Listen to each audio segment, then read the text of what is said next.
Hello everyone, it's Rylie and Sally, and we want to welcome you back to our first time buyer VR webinar program. And today we're continuing the general topic of finances, because finances are something that you really need to take into account. And one of the most important things that I have to be honest, I didn't do myself before I went to go and buy my first place was that's okay, most people don't. Right? Is do a monthly budget.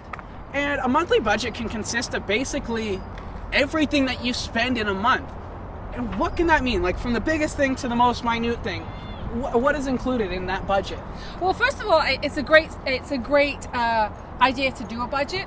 But the purpose is most people don't know how much it costs to run a home. Right. Most people don't even realize how much money that they are spending. Right. So the great thing about writing what you spend down is you can track where your money is disappearing to. Gotcha. Right? So for example, you have your regular payments, cell phone, maybe rent, right, etc., etc.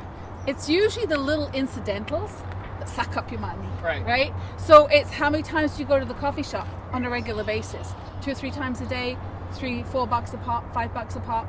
Do you go out to lunch? How much does your lunch cost you?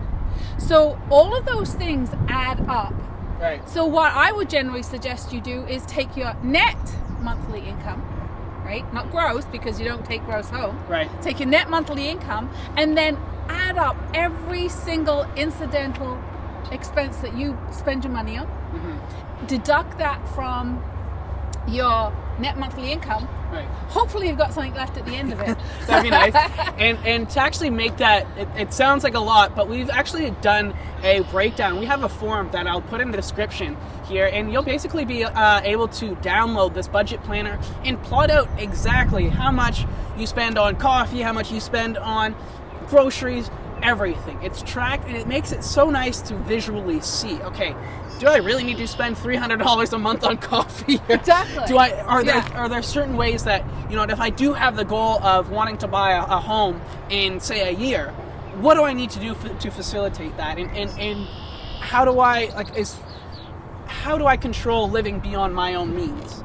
Well, one thing I find a lot of people are absolutely shocked at is when they do the budget, they actually have more month than money.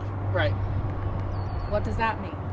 Right? Yes. It means that you take home X, but you spent Y, and right, Y is higher than X. So really all you're doing is shuffling around your credit cards and debts. Right. And really there's no room for savings then. Yes. So what you have to do is once you have everything down, then you can say, I don't need to spend that, I don't need to spend that. And maybe you say, well, for 4 days a week, I take my lunch. Mm-hmm. 1 day a week, I'll have a treat. Right. If I have to have a coffee, how many coffees do you want to buy on a daily basis? Right. And it's amazing how quickly $400 or $500 you've saved that can go into your savings account. Yes. And that kind of goes into conjunction what we've talked about previously, where if you match kind of looking at your budget and then add in a forced savings plan, this can really accelerate your ability to get into that first time home and qualify for something that you might not have had you just kind of stayed on with that same style of lifestyle that you were living. So I hope this gave you a good breakdown. We're going to talk a bit more about the finances in the future, but these are kind of the nitty-gritty points that you really need to hammer out. Your budget, your monthly debt, you need to consolidate this, and you know what? We're going to help you. And if you have any questions or concerns, there's a little messenger button attached to this video, and that will directly message us. So if you have any questions, comments, or concerns, or you just want to know more about the first-time buyer process, feel free to hit that message. Are we going to provide a budget form to them? I already said it's going to be. Did you? I already said it's going to be in the link to the description. Great. Yeah. So Great. it'll be here somewhere. It'll be around here that you can link. But that's it for now. We hope you enjoyed this one. We'll catch you on the next one. Bye. Bye.